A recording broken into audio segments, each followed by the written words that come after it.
दोस्तों, हमारे देश के अंदर पीला पंजा यानी बिल्डोज़र न्याय का प्रतीक बन गया है कि अब आप अदालतों का रुख नहीं करेंगे, आप सुप्रीम कोर्ट का, हाई कोर्ट का या डिस्ट्रिक्ट कोर्ट का रुख नहीं करेंगे, उससे पहला आपके हक़ में फ़ैसला दे दिया जाएगा। मतलब ये है कि अगर आपके ऊपर कोई भी इल्ज़ाम लगता है,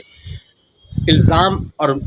मुजरिम ये दो चीज़ें हैं। इल्ज़ाम जब लगता है तो वो मुल्ज़िम बनता है और इस कैटेगरी के तहत हम भी आते हैं, आप भी आते हैं, कोई भी आ सकता है। मतलब ये है कि किसी के ऊपर भी कोई सा भी इल्ज़ाम लग सकता है, लेकिन अब उस इल्ज़ाम को साबित करने के बाद जब वो मुल्ज़िम होना साबित हो गया तो अब जाकर वो मुजरिम बनेगा। हमारे यहाँ सिस्टम यही है कि अगर आप मुजरिम हैं तो अब आपके ऊपर कानूनी कार्रवाई की जाएगी। अदालती फ़ैसले के तहत या जो भी फ़ैसला आपके ताल्लुक़ से किया जाएगा वो उसके ताल्लुक़ से आपके ऊपर कार्रवाई की जाएगी। लेकिन पिछले कई सालों से ये बात देखने में आ रही है कि मामला अदालत तक नहीं पहुंचता, उससे पहले ही सिर्फ़ और सिर्फ इल्ज़ाम लगने की सूरत में ही लोगों पर कार्रवाई हो जाती है और इस कार्रवाई के नतीजे में न जाने कितने ही मकानात लोगों को बिल्डोज़र ज़द हो गए, यानी बिल्डोज़र से उन्हें ढा दिया गया और मिसमार कर दिया गया। ये बात सभी को पता है कि एक मकान को बनाने में लोग खून पसीने की कमाई लगा देते हैं। हत्ता कि अगर इस वक्त अगर जोड़ा जाए तो एक ईंट को रखने में सिर्फ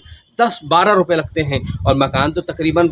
कई हज़ार ईंटों से तैयार होता है। तो आप अंदाज़ा लगा सकते हैं कि एक इंसान मेहनत करके थोड़े थोड़े पैसे इकट्ठे करके अपने घर बनाता है, लेकिन अचानक उसके ऊपर कोई इल्ज़ाम लगता है, उसके बाद उसका घर मिसमार कर दिया जाता है। माज़रत के साथ ये बात मैं इसलिए कर रहा हूँ कि ये कार्रवाई कानून के ख़िलाफ़ है। मामला जब सुप्रीम कोर्ट के अंडर आया तो सुप्रीम कोर्ट ने पिछली सुनवाई के अंदर साफ तौर पर कह दिया कि अब किसी का घर तोड़ा नहीं जाएगा, यानी किसी के घर के ऊपर बिल्डोज़र एक्शन नहीं लिया जाएगा, यानी बिल्डोज़र के ज़रिए से कार्रवाई नहीं की जाएगी। लेकिन पिछले फैसले के बाद भी देखने में आया कि आसाम के अंदर और इसी तरीके से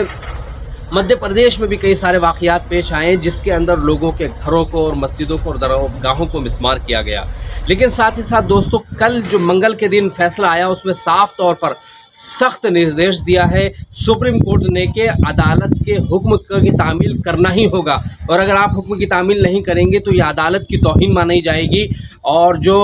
नाकाबिले बर्दाश्त होगी। तो अब सुप्रीम कोर्ट ने ये बात वाज़े कर दिया है कि जब तक अगली सुनवाई या अगली कार्रवाई नहीं हो जाती, जब तक इस पर मामला क्लियर नहीं हो जाता, तब तक इस एक्शन पर मुकम्मल तरीके से पाबंदी लग जानी चाहिए। तो कहने का मकसद ये है कि अगर इस तरह का फ़ैसला आता है तो इसका खैर मकदम होना चाहिए। अगर कोई भी साथ ही साथ दोस्तों, अगर कोई भी इंसान ऐसा है कि अगर उसके ऊपर है तो जब तक वो मुजरिम ना बन जाए तो उस पर कार्रवाई नहीं की जानी चाहिए और कार्रवाई भी वो हो जो कायदे के तहत हो, जो दायरे के तहत हो। अभी आपको एग्जाम्पल के तौर पर एक बात बताता चलूँ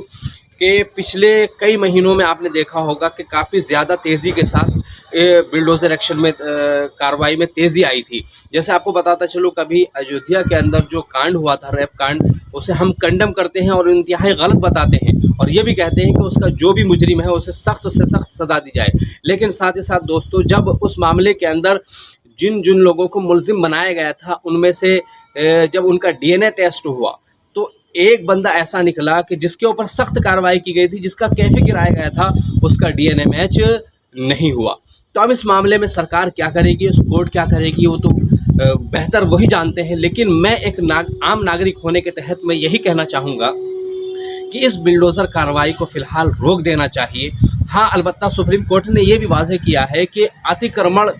जहाँ भी अगर इससे फैल रहा है, यानी अवैध तरीके से रोड के साइड में या कहीं भी कोई चीज़ बना ली गई है जिससे लोगों को और पब्लिक को परेशानी होती है, तो वहाँ इस सिलसिले वहाँ पर ये कार्रवाई ना रोकी जाए बल्कि वहाँ ये कार्रवाई की जाए। इसके अलावा लोगों के मकानात को ना तोड़ा जाए। तो कहने का मकसद ये है कि अगर सुप्रीम कोर्ट इस पर सख्ती से फैसला लेते हुए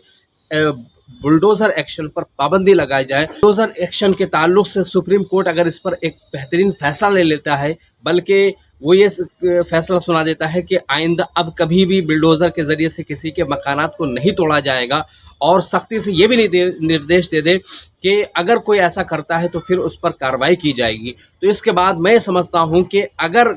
किसी के साथ कोई गलती हुई तो उसे फिर कानूनी तरीके से कार्रवाई होगी, बिल्डोज़र एक्शन उस पर रुक जाएगा।